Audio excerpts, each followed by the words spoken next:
Bienvenue à tous sur Al Janoubia TV, bienvenue dans ce nouveau numéro de l'émission L'Entretien avec M. Karim Naït Medjani, numéro 2. Hein. On a eu le 1 où justement vous nous avez sensibilisé un petit peu sur cette question de notre relation aux écrans, et surtout pour les plus jeunes, hein, pour les jeunes enfants. Et là, vous revenez avec un peu plus de précision, dirons-nous. Voilà, et d'information. Hein, avec toujours l'association Défi. Bismillahirrahmanirrahim. Bonjour à toi, à vous et à vous tous. Merci encore pour cette invitation.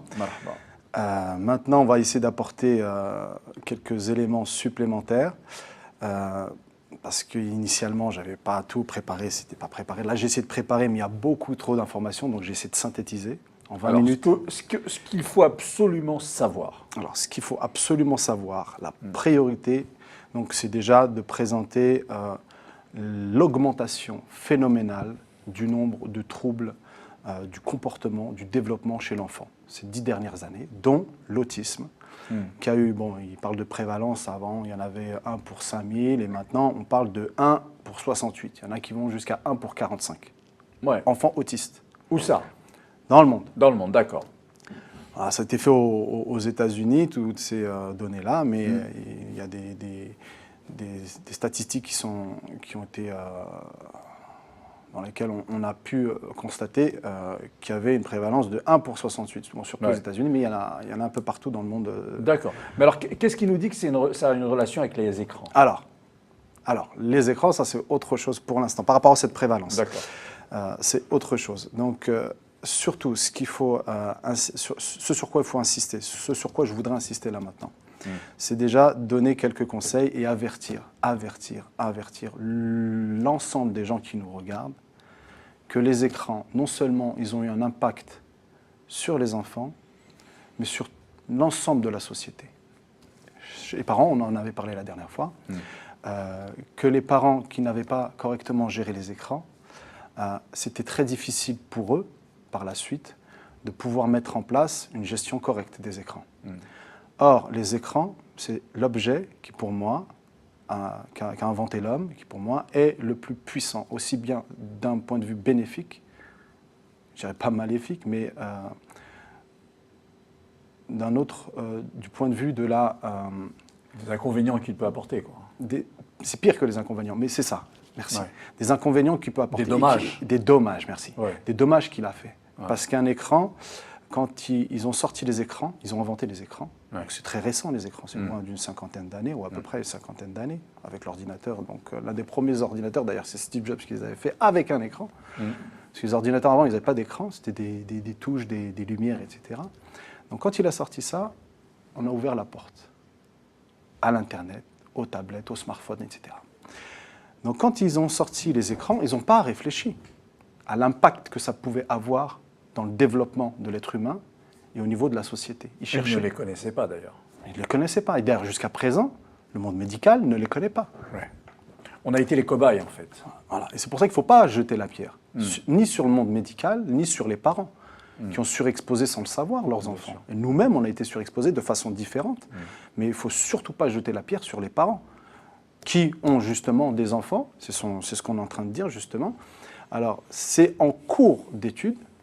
Alors c'est la nouvelle pour laquelle je voulais revenir en parler, c'est qu'on a pu contacter un docteur en psychologie qui est en Algérie, qui s'appelle le docteur Lounès Lalem. Alors, que je ne dise pas de bêtises, il est docteur en psychologie à Bouira, donc il est chef de clinique là-bas, et il est prêt à mettre en place un comité de recherche international pour justement étudier le facteur des écrans dans l'apparition des TSA, des troubles du syndrome autistique. Parce que lui, il a fait une étude, il a étudié dans sa thèse de doctorat, donc il a sorti en 2016 et qui s'appelle, que je ne dise pas de bêtises, thèse L'enfant autiste, description d'un trouble complexe et composite. Donc il avait 397 cas. Sur les 397 cas, il a pu y déterminer qu'il y en avait 97 qui qui avaient des pathologies bien identifiées, soit au niveau du cerveau, soit au niveau de l'audition, soit au niveau de la vue. Ils avaient un problème identifié, donc il les a exclus de l'étude pour ne s'atteler qu'aux 300 restants.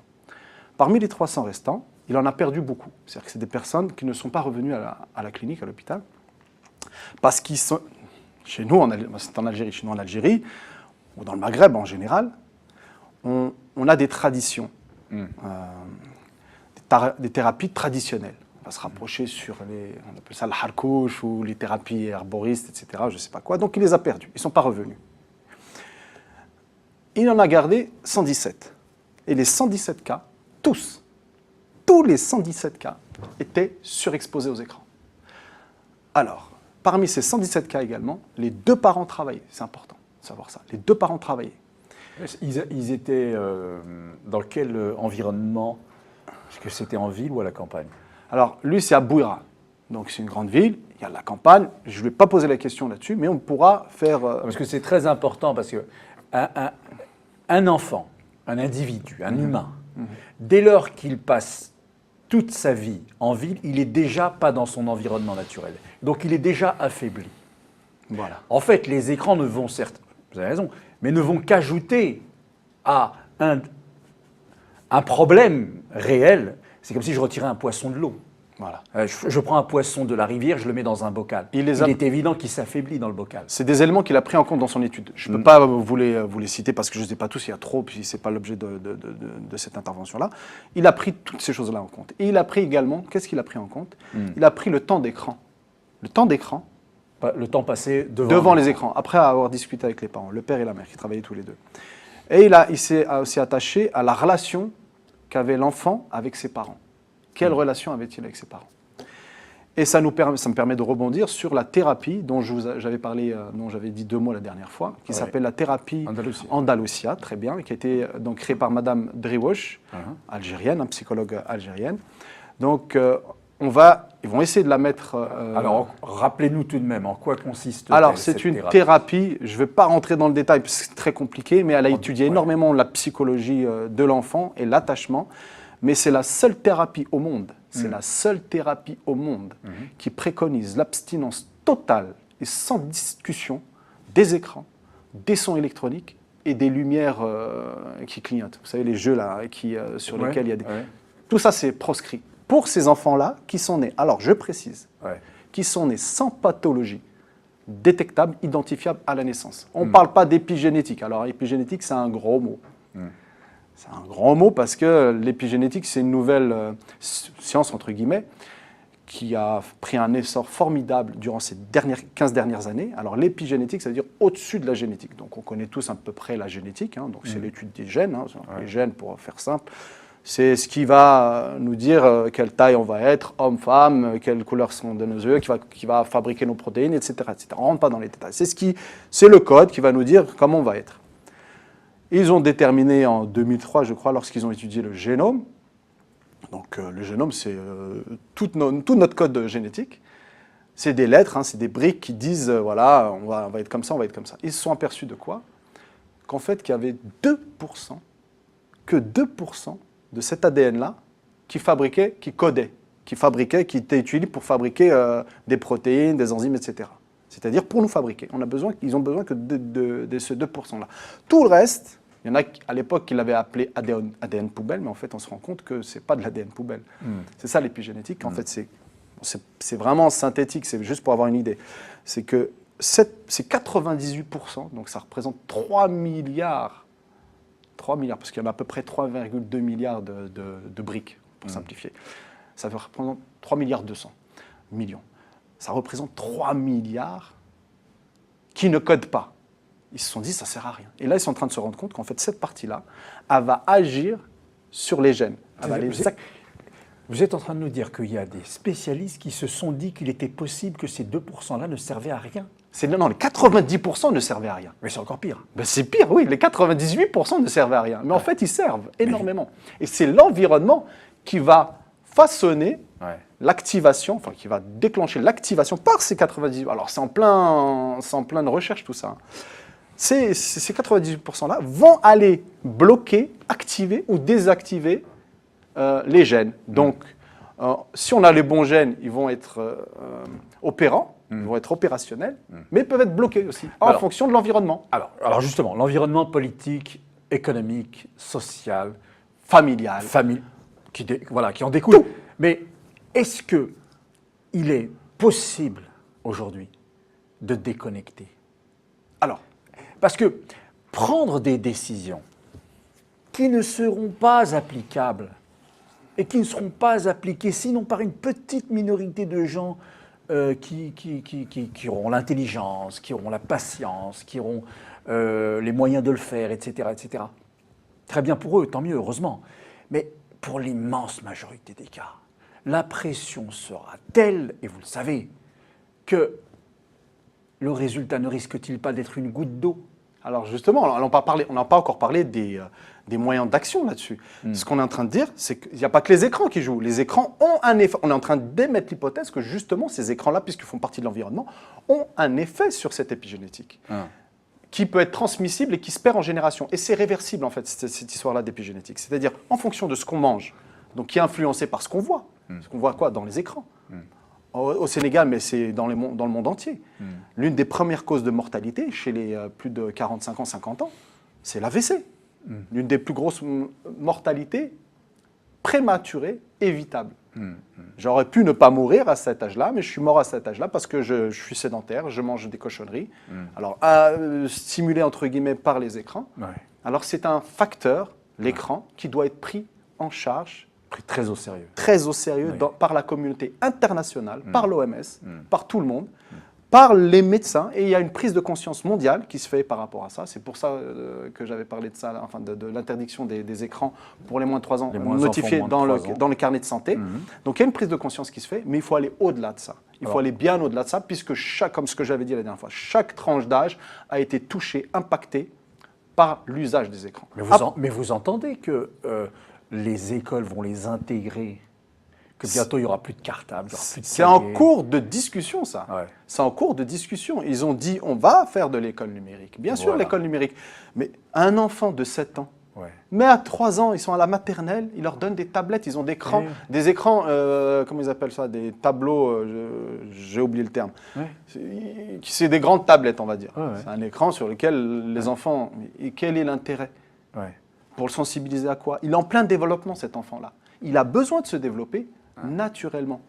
D'où on revient à votre chaîne dont le credo la révolution naturelle. Oui, la révolution naturelle. Absolument, bien sûr, bien sûr. On n'a pas pris en compte le développement de l'enfant. On n'a pas pris en compte le développement de l'adolescent, de l'adulte et qu'est-ce qu'il devient plus tard. Parce que lorsque l'enfant est systématiquement soumis à ces écrans-là, qu'on ne prend pas en compte tous les facteurs qui peuvent être impactés. Et c'est très difficile de prendre en compte tous ces facteurs-là, parce qu'il y en a énormément. J'en ai pas vraiment beaucoup parlé la dernière fois, mais dans les études, je vais vous en parler juste après, et dans le projet de recherche que compte mener avec d'autres, le docteur Lounès Lanem, donc il compte étudier beaucoup de paramètres. Plus de paramètres qui, jusqu'à présent, n'ont pas été pris en compte. Parmi les 7 études dont j'avais parlé la dernière fois, brièvement, parce que c'était à la fin de l'émission que j'avais parlé de ces émissions-là, de ces études-là. Ces 7 études, on essaiera de les remettre à la fin de l'émission pour que vous puissiez savoir qui a fait ces études-là, quand est-ce qu'elles ont été faites, que tout le monde puisse avoir accès à ces études-là. Donc, ces études-là, elles associent l'apparition des troubles de l'autisme à la surexposition aux écrans. Alors, le lien qu'elles font, soit c'est un lien de corrélation, soit un lien de causalité, c'est encore à discuter, mais c'est les premières recherches. Oui, bien sûr. C'est les premières recherches, donc il en faut d'autres. Qui est prise de conscience, c'est déjà très bien. Et surtout, j'insiste qu'il ne faut accuser personne, parce que les scientifiques qui sont en haut dans leur laboratoire, ils ignorent ce qui se passe sur le terrain. Il faut accuser personne, vous êtes gentil quand même. Il faut être... accuser qui dans ce cas-là? Accuser les parents? Non, je parle des parents, moi, surtout. Parce qu'ils accusent les parents. Je parlais de ça, en fait, qu'on se comprenne bien. Parce que pour eux, ils accusent les parents. Ils leur disent que ce sont de mauvais parents. Déjà, eux-mêmes, les parents, ils sont dans un état de dépression, de culpabilité incroyable. Et des scientifiques qui sont dans leur laboratoire, qui ne savent pas quelle est la souffrance des gens sur le terrain, Ouais. Mais c'est affolant d'avoir un enfant autiste. Alors vous avez raison. Ou hyperactif. Loin de nous l'idée d'accuser les parents. C'était pas du tout Oui, aux parents que je pensais. Ouais. Mais maintenant qu'on avertit les parents et que vous continuiez à le faire, parce que c'est très, très C'est que le début. important. C'est que le début. Ouais. Et je ne lâcherai rien. Ouais. Parce que nous, on est Mais musulmans. vous aurez des gens qui seront contre vous. Mais c'est déjà le cas.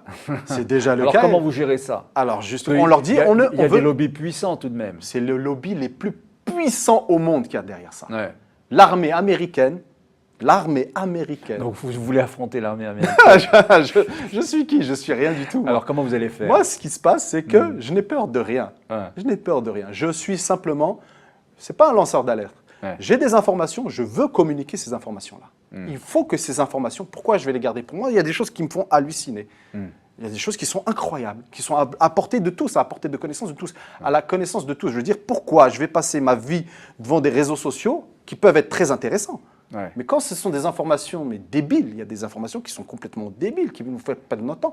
Et l'histoire, justement, du flux d'informations, ça joue sur nous. Ouais. Pourquoi je vais perdre mon temps alors que j'ai dans ce portable-là toutes les informations de l'humanité? Le savoir de l'humanité, je l'ai dans ma poche et je perds mon temps avec des jeux ridicules qui m'épuisent mon cerveau, qui fatiguent mon cerveau, qui surchargent mon cerveau. Donc je peux aller chercher ces informations. Donc ces informations-là, que j'ai cherchées moi-même, tout le monde peut les avoir. Tout le monde peut les avoir. Donc je disais que l'armée américaine a dépensé, c'est Bernard Stiegler qui le dit. Alors Bernard Stiegler, c'est un philosophe français qui parle très bien. Des fois, c'est très compliqué à pouvoir essayer de le comprendre.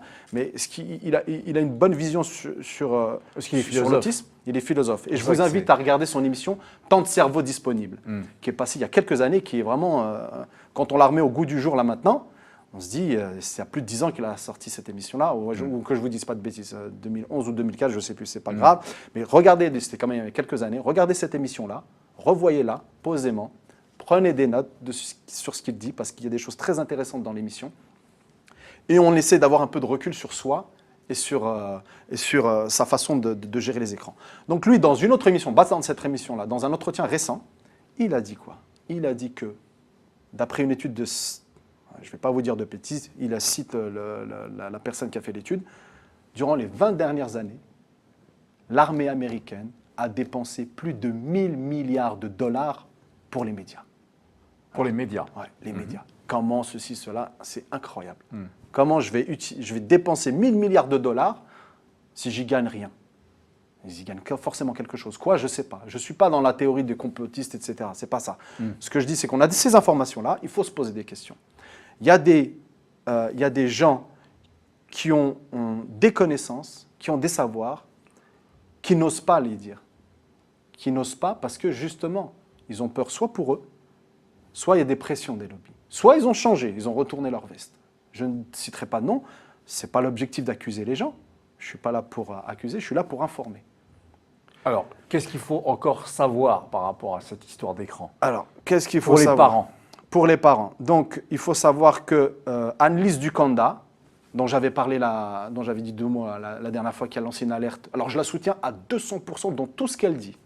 À 200%. Qu'est-ce qu'elle dit? Alors, elle a dit, en mars 2017, qu'elle constatait, médecin de PMI en Ile-de-France, qu'elle constatait que les enfants étaient surexposés, enfin, qui présentaient souvent des troubles autistiques, d'allure autistique. Alors, c'est toujours en débat, on ne va pas se prendre la tête, allure autistique, etc. L'objectif, c'est que ce sont des enfants qui ont été diagnostiqués autistes. Et elle s'est rendue compte, on ne va pas utiliser de termes scientifiques, mais dans l'étude du cas en question, donc en posant des questions, que la majeure partie de ces enfants-là, ils étaient surexposés aux écrans. Donc elle a lancé une alerte. Elle a dit, s'il vous plaît, réduisez. Tous les enfants sont surexposés. Pas tous les enfants. Mais quasiment tous. Oui. Prenez une salle de classe, des lycéens, des collégiens. Faites une demande, faites un sondage. Vous verrez. Il y a des sondages qui ont été faits. Moi, je fais le pari qu'ils sont tous surexposés aux écrans. Tous les élèves de France et de Navarre sont surexposés aux écrans. Tous les élèves des grandes villes du Maroc, d'Algérie, de Tunisie sont surexposés aux écrans, au minimum le smartphone. Alors, on passe un petit peu sur plein de sujets. C'est pour ça que j'avais préparé quelque chose et je me suis dit avec Nader, c'est pas la peine. C'est vrai ou pas? C'est mieux de discuter parce qu'il y a trop d'informations. Ce qu'il faut retenir. Ça c'est important quand même. Ce qu'il faut retenir, c'est que nous, la communauté musulmane, elle est très touchée en France, mais dans le pays. Musulmane. Mais les autres aussi, non? Oui, mais nous plus. Pourquoi plus? Pourquoi plus? C'est social? C'est social et c'est aussi en lien, c'est sociétal, oui, on va dire que c'est sociétal. C'est en rapport avec la société arabe, musulmane. Allez. Musulmane. Comment dire ici, en France, donc on ne va pas rentrer dans l'histoire, l'immigration, etc. On est arrivé en France. On n'a pas eu cette culture de gestion des écrans. Mais même ceux qui étaient là, les natifs d'ici, avant l'immigration, ils n'avaient pas forcément cette culture des écrans, de la gestion des écrans. Ceux qui sont arrivés ici, il y en a pour certains qui ont eu la gestion de ces écrans, de ces notions-là très claires. Alors, il y en a beaucoup qui ont refusé et qui ont rejeté les écrans en disant c'est haram, c'est pas bien ce qu'il y a dans les écrans, il y a trop de nudité, il y a trop de choses qui se disent, qui se font, qui sont pas bien. D'accord. Et puis parallèlement à ça, j'en avais dit 2 mots la dernière fois, parallèlement à ça, ils ont fait quoi? Ils ont donné des écrans pour apprendre la religion à leurs enfants. Donc ils ont halalisé les écrans. Ils ont halalisé les écrans. Or, il n'y a rien au monde qui leur a dit que c'était bon pour les enfants. Et dans la religion même, moi je connais des madrasas en Afrique, en Algérie, au Sénégal, partout, il y a des madrasas, il n'y a pas d'écran. C'est des enfants qui ont 8 ans qui connaissent le Coran. Il n'y a jamais eu un Coran, il n'y a jamais eu un écran avec eux pour apprendre le Coran. Oui, ils ont appris cela de la manière la plus traditionnelle qui soit. Et de ce que je sais, je suis historique. Voilà, et de ce que je sais de l'islam, je ne suis pas un savant dans rien du tout, mais je suis juste un être humain qui s'intéresse. Il y a des hadiths qui disent qu'on apprend la prière à un enfant à partir de 7 ans, si je ne m'abuse. Et qui dit qu'à partir de 11 ans, il faut le forcer. Il faut le forcer, et ils disent même s'il faut une petite reha, un petit geste pour le forcer, il faut le forcer. Ça veut dire quoi? Ça veut dire qu'avant 11 ans, on ne l'a jamais touché. J'ai jamais touché, levé la main sur mon enfant avant 11 ans. Et c'est pas à 11 ans, quand je vais lui demander de faire la prière, que je vais lever la main sur lui, puisque ça fait 11 ans qu'il m'écoute et que je suis bienveillant avec lui. Et pourquoi en islam, c'est toujours des interprétations, des associations que je fais avec le développement de l'enfant. Pourquoi 7 ans? 7 ans, c'est la fin de l'apparition du langage, enfin de la fin du développement de langage. À 7 ans, normalement, un enfant, il a acquis le langage. Donc on va lui donner les notions de prière, de répéter les prières, puisqu'il sait parler. Donc on va lui donner la prière à faire, à pouvoir faire, enfin, sans lui imposer. En islam, on dit qu'il faut lui imposer à partir de 11 ans. Pourquoi 11 ans? On voit bien ce qu'il y a dans le développement de l'enfant. Donc 11 ans, 12 ans, 13 ans, c'est une zone un peu identique. C'est la zone de l'enfant pendant laquelle il commence à prendre conscience, à faire la distinction, commence à faire la distinction entre le réel et le virtuel. Ce qui est vrai, ce qui n'est pas vrai. Donc, je fais la prière, l'impact que ça peut avoir sur ma vie, après, plus tard. Donc, on impose. Donc, concrètement, nous, on a été, et puis on a pris d'un coup les écrans. Oui. D'un coup, c'est ça aussi. C'est qu'on a pris d'un coup les écrans. Pris d'un coup pas mal de choses, effectivement. Énormément de choses. Ouais. Le capitalisme, il est rentré en 5 ans de façon incroyable. Violente dans les pays arabes. Sans mode d'emploi. Et en Afrique aussi. Alors j'insiste, toute l'Afrique, du nord jusqu'au sud. Et c'est pour ça que je il y a quand même des problèmes de connexion. Ah, justement. Alors quand ils pédalent bien, moi j'ai eu des amis. Mais tant dans mieux. Le Sahara, en Algérie, au Sénégal, quand ils arrivent à avoir soit de l'essence pour faire le groupe électrogène, il n'y a pas d'eau. Ils sont dans la brousse, dans les cases, soit Mais ils ont l'Internet. Ils se battent. La première chose qu'ils demandent aux gens qui sont en France ou à l'étranger, ramène-moi mon téléphone portable. Ramène-moi un téléphone portable. J'ai des amis aussi au Togo, enfin partout en Afrique, en Algérie, en Maroc, partout, en Libye, partout en Afrique. Il n'y a pas à boire, j'ai pas à manger, ou j'ai difficilement à boire, j'ai difficilement à manger, j'ai plein de maladies, j'ai tout, mais je demande un portable. Je demande un portable, j'ai une tablette. C'est-à-dire que les besoins primaires de base, ils sont à peine, comment dire, assouvis, c'est à peine, c'est pas encore réglé, c'est pas encore. Ils sont même pas assouvis exactement. Et que je demande un portable. Donc c'est dire à quel point c'est addictif. C'est addictif. C'est pour ça que je répète que l'OMS, dans quelques semaines, va déclarer officiellement, il y a 24 minutes déjà qu'on a utilisé, ça passe vite. C'est bientôt fini. C'est bientôt fini. Il reste 1 minute, alors dites-nous. Alors, je montre. Qu'est-ce qui est très important? Très important. Donc, j'ai Sabine Duflo qui a fait les 4 pas. C'est la base que tout. Alors, je ne sais pas si quelle est la caméra. Ici. C'est ici, voilà. Donc, c'est les 4 pas de base que tout le monde devrait faire. Tout le monde devrait appliquer. Mais ce n'est pas suffisant, mais c'est un bon début. Donc, pas de télé le matin, pas d'écran le matin. Parce que le matin, le cerveau se réveille, c'est là où il est apte à se concentrer. Surtout pas le matin. Jamais pendant les repas. Jamais dans la chambre. Pourquoi? Parce qu'on discute plus. C'est le seul moment où on discute avec ses enfants en famille, en couple. Et chacun, ils mangent plus ensemble. J'ai des familles qui m'ont dit, on n'a même pas de table pour manger ensemble. Parce qu'ils ont perdu l'habitude de manger ensemble. C'est le seul moment vraiment où on peut faire tisser un lien familial. Pas avant de se coucher parce que ça perturbe le sommeil par rapport à la lumière bleue et par plein d'autres choses. Même si je regarde un dessin animé, je peux faire des cauchemars à cause de ça. Un dessin animé parce que ça perturbe tout mon cerveau. Pas dans la chambre de l'enfant parce que là, on ne contrôle pas. Ça, c'est la base que tout le monde devrait appliquer. J'invite également, donc ça, c'est en français. Je le montre en arabe. Le deuxième, Ce qu'elle a fait en arabe, en turc, en ourdou, en bengali. On va le faire, donc je montre en arabe. Oui. Donc, on va essayer de traduire cette émission-là en arabe, en anglais. Pour que ce soit... بالعربية إن شاء الله on va le faire بالعربية باش تفهم ناس كامل إن شاء الله. Donc ça on peut le voir بالعربية qui voit ce qu'il en est. D'accord. Et je demande, j'invite, donc c'est surtout aussi pour ça, j'invite tous les parents qui ont été victimes, qui se sentent victimes des écrans à venir avec nous. Avec moi. Alors où est-ce qu'ils peuvent vous écrire? Attention défi hotmail.com @hotmail.com. On le redit. Attention défi hotmail.com. Attention, alors je vais le noter en grand. Attention. Ouais. Mais là, ils utilisent un écran pour vous écrire quand même. Hein. C'est écran pour servir et non pour asservir. Je ne l'utilise pas pour jouer à GTA. C'est important aussi, je voulais en parler. C'est le jeu le plus vendu quand il est sorti. GTA 4, Gift of Tofto, ça veut dire grand vol de voiture. Grand vol de voiture. Il y a de la pornographie dedans, il y a du proxénétisme, il y a de la violence gratuite. Et c'est des enfants de 4, 5, 6, 8 ans qui jouent à ça. Tout le temps, jusqu'à 2 h du matin. Enlevez les jeux GTA, enlevez Call of Duty.